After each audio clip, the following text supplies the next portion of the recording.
When people walk into a grocery store, they're often expecting routine. The same aisles, the same brands, the same weekly rhythm of planning meals and buying food. But lately, that routine has been disrupted by something far more unsettling: the prices. Many families across the country are noticing their weekly bill creeping higher, sometimes by a few dollars, sometimes by much more, and they're left wondering why the foods that felt dependable and familiar suddenly cost more. It's an experience that cuts across regions, incomes, and lifestyles because groceries aren't just numbers on a receipt. They're the meals at the kitchen table, the lunches for children, and the comfort of knowing you can provide for yourself and your family. The mystery behind these rising prices isn't explained by one single factor. Instead, it's a story with multiple threads, and understanding it means pulling at each of those threads one by one. Analysts point to international trade decisions, labor shortages in agriculture, and climate-related disruptions as all contributing to the grocery bill shock many people now face. Each of these forces is complex, but when they converge, the result shows up in the checkout line. What's important here is not only the numbers, but the way these shifts affect people's daily choices, the decisions about what to buy, what to leave behind, and how to stretch a limited budget. Let's begin with something that often feels abstract until it touches the kitchen counter: tariffs. Tariffs are taxes on goods that are imported from other countries. When those taxes rise, importers usually pass the added costs along the supply chain. That means distributors and retailers are paying more, and eventually consumers feel it. For example, many of the foods Americans rely on every day come from abroad. Coffee beans, bananas, and a large share of fresh fruits and vegetables are imported. If tariffs on these products increase, even by a few percentage points, the difference can be visible on store shelves. Recent economic estimates suggest that if current tariffs remain in place, grocery prices could rise further in the short term, and the elevated cost level could persist over time. This is why many researchers watch trade policy closely.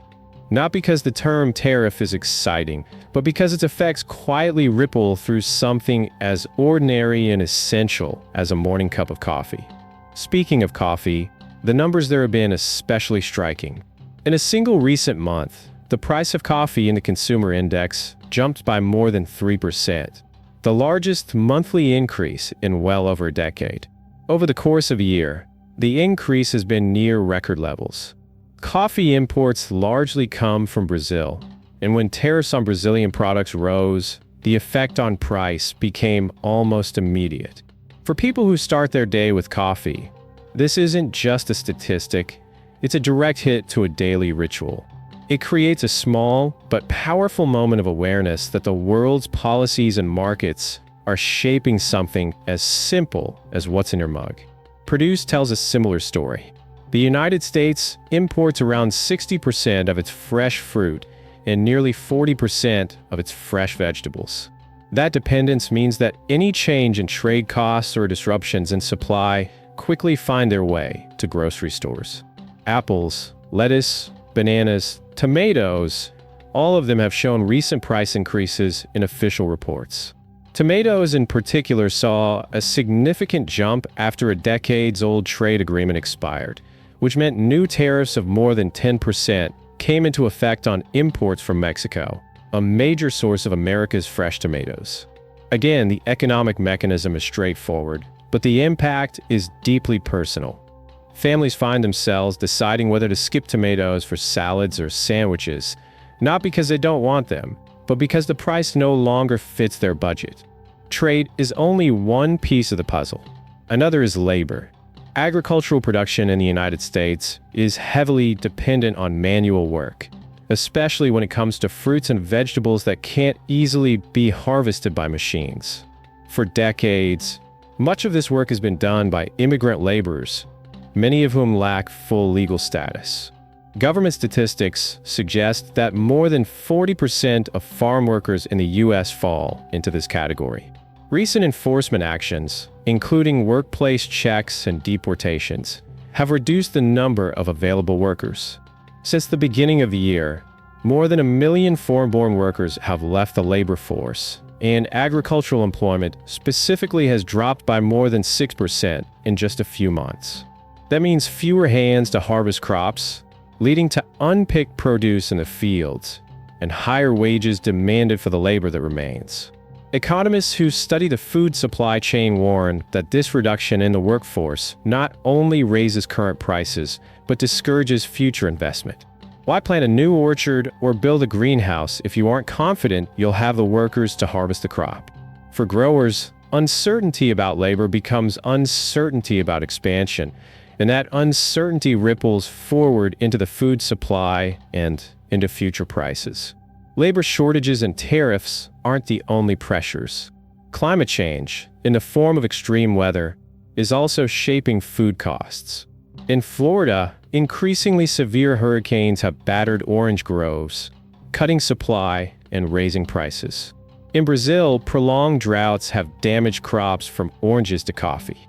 In the cattle industry, drought conditions and higher feed costs have reduced herd sizes to their lowest levels in more than 70 years. That scarcity has pushed beef prices significantly higher, with double-digit increases over the past year.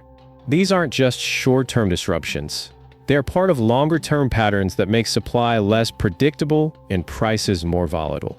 For families trying to plan meals, the result is a sense of instability. Will beef be affordable this month?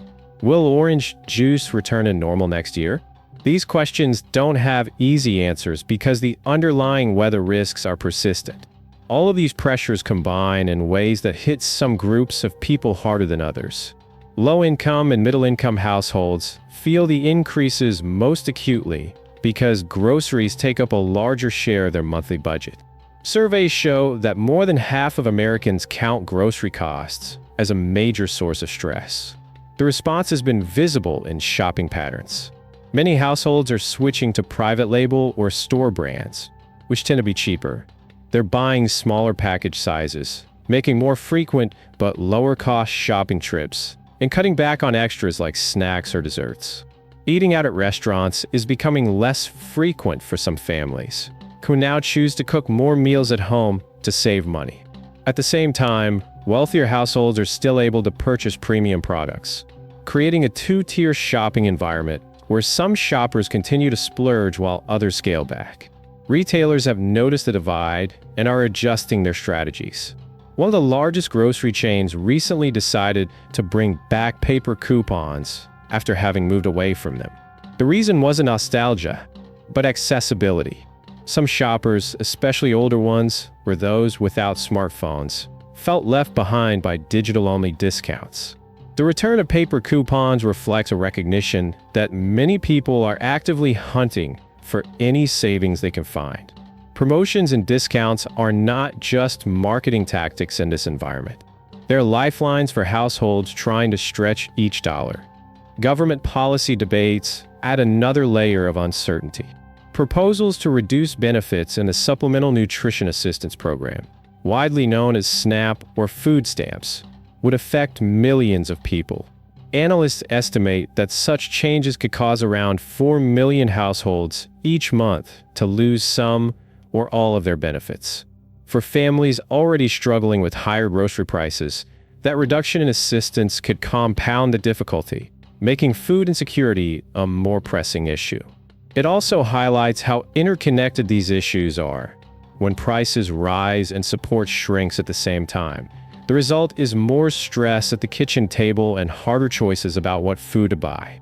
Taken together, tariffs, labor shortages, climate-related shocks, and policy changes form a complicated web of influences on the grocery bill. For consumers, what matters most is the outcome, the price at checkout. But behind that number is a story that stretches across global trade routes, immigration policies, climate patterns, and political debates in Washington. Understanding that story doesn't necessarily make groceries cheaper, but it does give us insight into why the familiar routines of food shopping suddenly feel uncertain. And perhaps that's the most important point. Rising grocery prices are not simply about economics in the abstract. They're about the texture of daily life. They shape whether a family decides to cook spaghetti with meat sauce or opt for a meatless version. They determine whether parents buy juice boxes for their kids or settle for water. They influence whether someone grabs a cup of coffee on the way to work or decides it's a luxury to skip. Every small choice adds up, and every checkout line reflects the invisible pressures of policy, climate, and labor that most of us never see directly. The challenge for households is finding strategies to adapt. Some will hunt for sales more aggressively. Some will embrace meal planning or bulk buying. Others will try to grow a bit of their own food, even if it's just herbs on a windowsill. These coping strategies don't eliminate the larger forces at work, but they create a sense of agency. In the end, that may be what matters most. Not that consumers can control global trade policy or the weather, but that they can still make thoughtful choices about how to navigate the shifting landscape of grocery prices. This story is still unfolding. Economists continue to track price data month by month, and companies adjust their strategies as they see how shoppers respond. Policymakers debate trade deals, farm labor rules, and nutrition assistance programs. Farmers decide whether to plant more or to hold back. And families, week by week, continue to confront the question of how to fill their shopping carts without emptying their wallets. It is a reminder that the economy is not an abstract machine, but a lived experience, one that reaches right into the heart of every kitchen.